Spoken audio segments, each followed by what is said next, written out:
Sydney, AP. Netherlands had just advanced to the quarterfinals of the Women's World Cup, yet star midfielder Danielle van de Donk looked inconsolable. Her yellow card in the second half of the 2-0 win over South Africa on Sunday means she will serve a one-match suspension.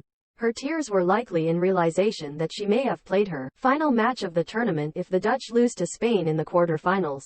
But Netherlands coach Andries Jonker had no time for any negativity. "We've come with the conviction that we can beat everybody. And if you say we can beat everybody, it includes all teams, South Africa, but also Spain," he said. So it means it's not the last game for Danielle. "We want to beat Spain, then she can come back into the tournament." The Dutch certainly appear to be contenders again after losing to the United States in the World Cup final 4 years ago. After finishing above the Americans in Group E this time, they overcame South Africa at Sydney Football Stadium through goals from Jill Roord in the first half and Lieneth Beerenstein in the second. Spain is among the title favourites, and backed up its billing with a 5-1 win over Switzerland in the round of 16. Netherlands had to work harder for its place in the last 8, with goalkeeper Daphne van Domselaar producing a player of the match performance with a string of saves to keep South Africa at bay. Her teammates were quick to acknowledge her game-saving efforts, rushing to embrace her after the final whistle. "We felt we could have won this game, and if I look back, we should have with the opportunities that we had, but we didn't take them," South Africa coach Desiree Ellis said. "If you look at their goalkeeper getting the player of the match,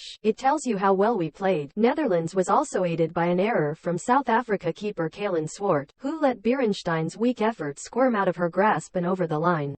Just like Van de Donk, Swart appeared devastated after the final whistle as teammates and staff consoled her. "Nobody in the world has a perfect game," Ellis said. "You are going to make a mistake, and unfortunately that happened, but she kept us in the game as well." South Africa had already exceeded expectations by advancing to the knockout stage for the first time after its dramatic 3-2 win over Italy in its final group game. But the goals from Roord in the 9th minute and Beerenstein in the 68th ended its unlikely run. Netherlands went close immediately before Roord's goal when Esme Brute swung in a curling shot that Swart had to push over the bar. Roord struck from the resulting corner. Sharita Spitz's cross was headed toward goal by Lieke Martens, which forced Swart into action again. But from her save, the ball looped in the air and Roord headed over the line from close range. For her 4th goal of the tournament, Van de Donk was close to extending the lead but was denied by the feet of Swart from inside the box, and Gudlana tested Van Domselaar as South Africa showed its threat on the break.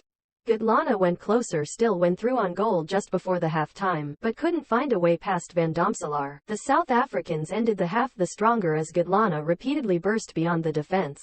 Its response to going behind was even more impressive, considering it had to contend with injuries to Jermaine Sepesenwe and Bambanani Mbane in the first half. The Netherlands lineup regained control after the restart and thought they'd doubled their lead when Martens turned and converted in the 54th. But their celebrations were cut short when it was ruled out on VAR review for offside. South Africa offered less threat as it struggled to get possession, and Netherlands scored its second after Swart's error. Next up for Netherlands is Friday's highly anticipated match against Spain in Wellington, New Zealand. "It's a massive game and I'm really excited about it because Spain, it's a really strong team," Beerenstein said. "But I also know that we are a strong team, so it will be like a real final actually." South Africa, meanwhile, exits after making a big impression on a tournament where some of the traditional favorites like Olympic champion Canada, Germany and Brazil were eliminated in the group stage. "Very proud," Ellis said.